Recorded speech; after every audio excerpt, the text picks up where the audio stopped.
Hey guys, welcome back for another message here on this particular platform. And as always, I am grateful for the subscribers who've taken the time to actually subscribe to this particular platform to receive the messages as they are released here. As always, the messages here, I am praying that you take them back as you should to our Father in heaven for the confirmation and whatever it is that he desires to be able to speak to you and that he wants you to take from these messages as well. And so, as always, this is not also for everyone. Everyone will not resonate with everything to its entirety. But if you were led here, I can promise you that there was a reason. So take it back to our Father in heaven as always. And so this particular message should be considered to its entirety. And so the title of this message is Judgment. And what was led was, I was led to share was be mindful of the company that you keep and be mindful of the counsel that you seek. Be mindful of the judgment that we give to others. We see this all too often. That's throughout scripture where, someone has said something, but then it turns around and bites them in the butt because they didn't think that it was going to be applicable to them. And so who came to mind was Mordecai and David. And so we know that in the instance of Mordecai in the book of Esther, there was a gallows that was actually utilized and prepared for him. And guess what? That same gallows that was being prepared for him was actually utilized to kill him. So Haman had a gallows, which is a frame or a beam, or it's a gallows is a frame or an elevated beam, typically wooden, from which objects can be suspended or weighed down. So this gallows was prepared, and this is what took place. Then his wife, Zeresh, and all of his friends said to him, "Let the gallows be made 50 cubits high, and in the morning suggest to the king that Mordecai be hanged on it. Then go merrily to the banquet with the king." And so he actually prepared this gallows for him to be hung from, and he actually ended up being the one that was hung from it.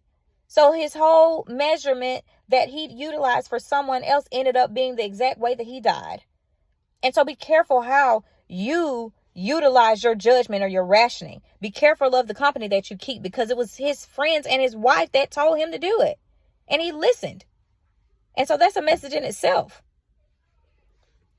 And so Mordecai has had this steak prepared for him by Haman. And his plot twisted.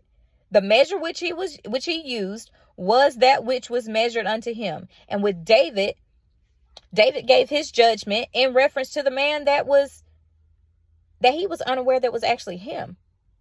And so, you find this in the book in 2 Samuel. You find this in 2 Samuel chapter 12. And so you have to be careful. Because while he thought that he was referencing someone else or just giving an instructive to Nathan, the prophet, which had come to basically to deliver his punishment from the Almighty above as instructed by him, he didn't realize that he was talking about himself. And so be careful of the behaviors, the words and thoughts that you have towards others, as they could become the very downfall that just as you spoke them. And so in 2 Samuel chapter 12, the entire chapter is what I'm encouraging you guys to read, because it gives a beautiful account of all of these things. But like I stated, he basically walked into his own downfall because of what he agreed to. Nathan asked, "Well, what do you think should be done with this man that comes in and he had his own possessions, but he chose to steal from the one that was beneath him, that had less than him?" And the one thing that stood out was the fact that he said, "Your Father in heaven said that if this had not been enough, if you had just come to me and asked me for more, he would have gladly given him more." But he didn't. And he chose that way. He chose that route. And he had those consequences and lifelong repercussions that followed. And so That's the message, guys. With your judgment, be careful of how you think, how you speak, the company you keep, the counsel that you seek, because all of this is going to come back on you. It goes around full circle. And so be careful of the things that you say. Be careful of the things that you spew. Be careful of what you encourage other people to do too, because that has a connectivity as well. And so that is the message for today. And I appreciate you guys taking the time to listen to this message to its entirety. And I look forward to the next message soon, guys. Take care.